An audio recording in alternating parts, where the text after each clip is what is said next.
Weirdest part of the week may have been John Elway presenting the Kansas City Chiefs with the Lombardi trophy, walking through the mob of Chiefs players as they all get a hand on the trophy, taking it up on stage, being up there with Clark Hunt and Andy Reid and Patrick Mahomes and Travis Kelce. And listen, we talked about it last night. John was just there as an honorary captain 25 years after Super Bowl 33. He probably said yes to the obligation months ago.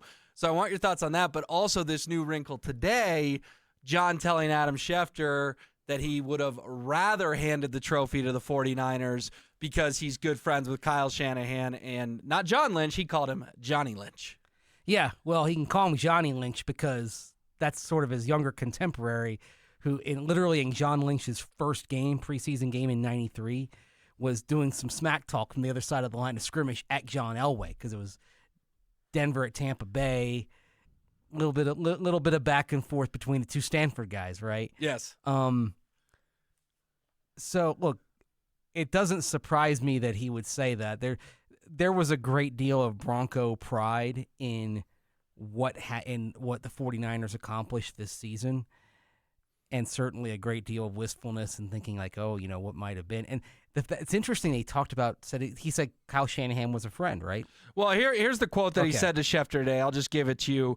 Quote, "I didn't think about it being in the Raiders' home field, but I was giving it to the Chiefs. I was really hoping for, obviously, I'm good friends with Johnny Lynch and Kyle Shanahan. The Chiefs played great, especially that second half. I'd much rather have given it to the 49ers, but the Chiefs played great. So really, obviously good friends with Johnny Lynch and Kyle Shanahan. Rather giving it to San Francisco, but he did give the Chiefs their flowers and went on to say he thinks Mahomes is trending toward becoming an all-time great, which is obviously, thank you, Captain Obvious, but when you're an all-time great yourself, it's cool for John Elway to admit that. So he said all the right things about the Chiefs, but he did say, hey, listen, I wish I had given it to the 49ers. Good friends with Kyle Shanahan, and he didn't hire him.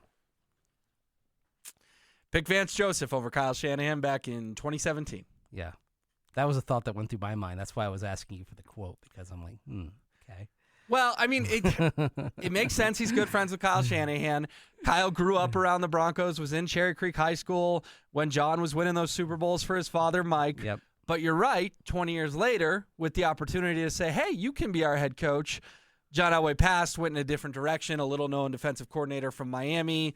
Obviously didn't work. VJ was only here 2 years. Kyle still hasn't won the big one, but he's won a heck of a lot of games. You do wonder how the Broncos' future would be different. And you're right. From that quote, I think my biggest takeaway was he would have rather given it to the Niners, but I think you're onto something. Maybe the bigger takeaway is he calls Kyle Shanahan a good friend. Yeah. The other thing also, I think we can say that it maybe worked out for Kyle Shanahan to be in the right place, because if Kyle Shanahan comes to the AFC West, right, let's go down the rabbit hole of the initial 49er Kyle Shanahan plan. Okay. It was going to be Kirk Cousins in free agency in 2018. Signing as a free agent from Washington to San Francisco. Okay. Kyle Shanahan had coached Kirk Cousins in Washington. Would Kirk Cousins and Kyle Shanahan here in Denver, certainly I think the Broncos would have won a lot more games. Yeah, they wouldn't have this 7 straight losing season streak going on. But would we be talking about Kyle Shanahan having been to 2 Super Bowls? I think you can argue probably not. Probably not, but he also took Jimmy Garoppolo and Brock Purdy to Super Bowls. From the NFC. You didn't have to get over the Colossus in Kansas City with Patrick Mahomes, which he hasn't been able to do in either Super Bowl. Right. Okay, that's an interesting point and an interesting wrinkle to all of this. But I guess where my mind goes is that he has won so many games that just because he didn't beat Mahomes in 2 Super Bowls in an alternate universe where he had big leads in both doesn't mean he wouldn't have beaten Mahomes in an AFC title game as head coach of the Broncos. You got to get there in the first place. And the other thing is the AFC had considerably more landmines. In 2018, the Patriots beat the Chiefs, won the Super Bowl, right? And then you start getting to the 2020s. You know, Joe Burrow in Cincinnati, who upended the Chiefs in 2021, you could argue should have beaten the Chiefs again in 2022. Yeah, there was a lot of calls in that AFC title game that were questionable at best. I mean, actually, the thing that we're kind of learning here is in the AFC, the only viable challenger to Kansas City has been Cincinnati. I mean, Buffalo's been awful close a couple times. But I mean, between the 13-second game and then even this past one with another wide right kick. They've been close. Baltimore's been close. Cincinnati has actually gotten over the top once, and you could argue should have gotten over the top in Arrowhead the following year. And then the only other person to ever do it was Tom Brady in Arrowhead. Yeah. So that shows you sort of the legacy that Patrick Mahomes is setting. Put it this way, though. I see where you're going with this. I'd still rather find out with Kyle Shanahan than cycle through Vance Joseph and Vic Fangio and Nathaniel Hackett and now Sean. But here's how. But this is also knowing how the NFL works. If this is year 7 and Kyle Shanahan is in Denver, and they haven't made a Super Bowl, you know as well as I do what the public reaction would be. Oh, right? people would be calling for his job. Right. It wouldn't be, oh, well, it's tough that you happen to be in the same division at the same time as a quarterback who is putting together an all-time resume. It's 7 years you haven't gotten it done. The heat's going to be on. I mean, there are some people who are saying that he should be on Kyle Shanahan for falling short twice in the Super Bowl, which I think is ridiculous. Yeah, I think it's insane. I can disagree Completely I can disagree with his decision to start overtime, and I can also say if Kyle Shanahan got fired today, I think there's about 27 teams that would line up to hire him tomorrow. I can also say this. The overtime decision, I think it's perfectly defensible because you had a game in regulation where there were 9 scores and 6 were field goals. Okay. So you had an environment where the defenses were playing pretty well for most of the game. It's not inconceivable to think, okay, this is going to be a couple of field goals here. We get the ball back. Yeah, but you're also giving Patrick Mahomes the football with a chance to win the touchdown on a drive. He went 8 for 8 and accounted 69 of their 75 yards. Well, we've seen that movie before. Pretty dangerous to say, hey, Patrick Mahomes, you score a touchdown, you beat us. That's what Kyle Shanahan did by deferring, is he let Mahomes know what he needed to do. Well, he didn't defer. He took the ball. Excuse me, by not deferring, yeah. yes. But by not doing what every college coach in the country does in overtime and deferring so that they know they need the football Every second. college coach is doing that from the 25-yard line. They're from the opponent starting on your 25-yard line. It's considerably different when you've got to mark 75 yards rather than 25. Yeah, but knowing what you need to do is still the overwhelming piece of logic that I think college coaches would tell you why they want the football second. But they're talking about a short field where you're already in scoring range. I just completely think, different dynamic. I think it is absurdly dangerous to take the football first and not get 7. Because if you take the football first and don't get 7, which they didn't, and by the way, his philosophy changed from the fourth quarter to overtime. Fourth quarter, he went for it on 4th down. Overtime, he kicked it. At least Dan Campbell, who got a lot of heat, was consistent. Kyle Shanahan changed his mind from fourth quarter to overtime. It is absurdly dangerous to tell Patrick Mahomes, the best quarterback in the world, trending toward becoming the GOAT, hey, if you get a touchdown, you win the Super Bowl. And that's what Kyle Shanahan did, and it burned him. And your defense had held them to 1 touchdown the entire game on a short field. But Mahomes has done this time. How many playoff comebacks has Mahomes had? Mahomes. 7, 8? But if it's defensible because if you're feeling how the game is going, I'm looking at the way my defense has played that game. You've held them 1 touchdown, and it came on after a fluke play off of your cover guy's leg, right? And it was a 1-play short field touchdown. The Chiefs didn't have a full field touchdown the entire game. Did not. Okay, but what about this? You also let Kansas City know what they have to do on 4th down. But then again, it also depends on the length of 4th down. Okay, if it's 4th down from the 40-yard line on outside, from the Niners 40 and outside, they're going for it. So if it's 4th and 12 at the Chiefs 38-yard line, they're going for it. Okay, 4th and 8 at the San Francisco 20. Andy Reid's probably kicking the field goal. Probably, but I'm talking about the start of the possession when they had a 4th down in their own territory. Yes. If that's when you give Kansas City the ball first, they may punt it there. And instead, because they knew they had to get the 4th down to keep the football game going, they get a go for it on 4th down. So the Niners defense on a drive to win the Super Bowl actually forced a 4th down with a really good tackle on 3rd down. But because Kyle let Mahomes and Reid know what they had to do, they had no choice but to go for it. Called a beautiful play, swung Mahomes out, had Kelsey as the decoy, and he runs 6 yards and gets the 1st down. I mean, I see where you're coming from here, but I just think Kyle Shanahan, if he could do that again, Mace, would change his mind. I think if he could do it, he would change. He would change his mind because of how it worked. I think if you had played that 10 times, I think it's entirely possible 5 goes one way, 5 goes the other. Maybe because they're two equally matched teams, and I think that's we the learned thing. that. That's the problem with small sample size theater. But I bet now that the overtime rules have gotten a ton of discussion, and it's the first time we had ever seen them where a touchdown didn't win it. Yeah. Now every single coach will take the ball second because of the heat Kyle got, because it's an easy way to cover their own tail. And you know what? If you've got a game where Patrick Mahomes isn't the opposing quarterback and you do that, you might pay for it. You might be like, crap, we should have, it was a stalemate on the first 2 drives. I'd love to have the ball third, but nope, sorry, we chose to defer. Because you're pointing to what Kyle said post-game is that the third possession now becomes sudden death. Uh-huh. Yeah. And that's what you were going with. And to me, that's why you make the decision that San Francisco did. All right, so let's talk a little bit more about this game now that we're on it, because it's a fun game that obviously was a great Super Bowl, second one to ever go to overtime.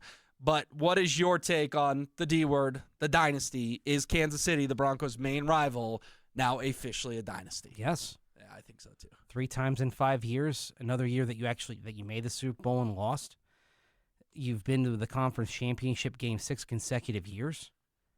I mean, this is the very definition of a dynasty, is it not?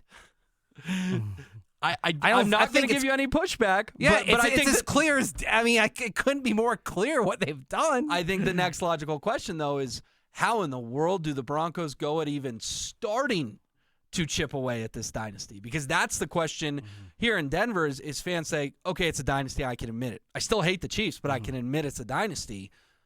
But how does my team do anything about it?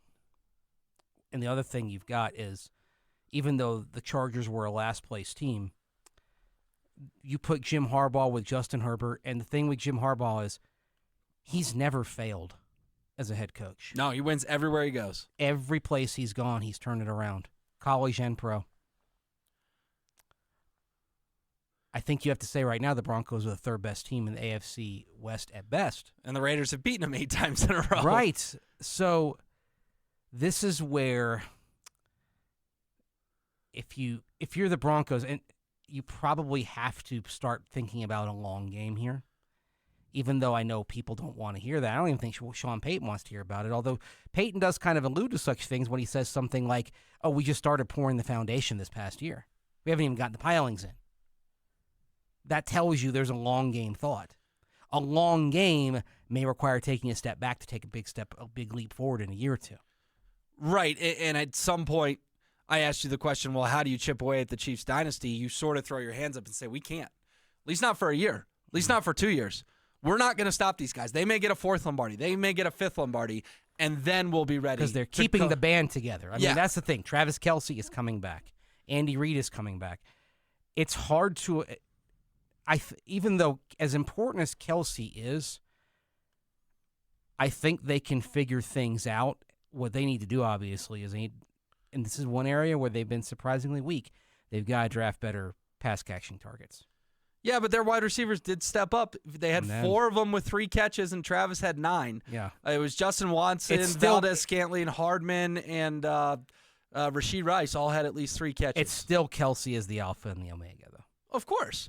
But those guys got a lot of heat all year. They had 3 points in the first half, and Travis had, 1 catch? I mean, yeah. The correlation there is pretty obvious. Yeah, once they started figuring things out, and this is another thing that's a superpower of the Chiefs, how they adjust at halftime. Mm-hmm. Right? And then on top of that, it was a truly terrific defense that they had this year. Yeah, it was the best one Mahomes ever had. Yeah. It was a defense that chipped away at the 49ers. And they for long stretches played bend but don't break. And they snapped a couple of times, but they also, the key to bend don't break is get a takeaway. Which they did on Christian McCaffrey early. You honestly, there's so much else that happened in that game. I don't think there's enough consideration to how massive that forced fumble was. Oh, it was huge. Because that first drive was beautiful. They were moving the football at will. They were going to score a touchdown. Watching the Niners, there was a word I was going to use. I'm not gonna use it. But it was brilliant. Brilliant. No, brilliant doesn't begin to describe it. You're watching the execution. You're watching the play design. It was like a symphony. Oh, honestly, I know what word you were going to use. Okay, yeah, we'll skip past that word. Yeah, you can guess it during the break. Yes. Off air. I'm watching it and I'm thrilled by what I'm seeing. Right? Yeah, you're like, this is what it's like to cover good football again. And honestly, the angle I had, they have the auxiliary press area, so I'm actually like in the end zone. And I gotta say, I love the end zone angle. Like you see, if you watch the All 22, the coaches film, and you watch the end zone, I love that. I love seeing plays develop. I love seeing holes develop. And you're watching the gaps form. You're watching them catch the Chiefs out of position. And it's like, this is just beautiful. This is beautiful. It was one of the best openers, like the 15-play script that they call it, the opener. It's one of the best openers I've ever seen. And it got foiled by an unfortunate fumble by a local kid who we all love. Yeah. So, yeah, that was a bummer. I felt bad for Christian because he still had a really good game, scored on the trick play, 160 total yards.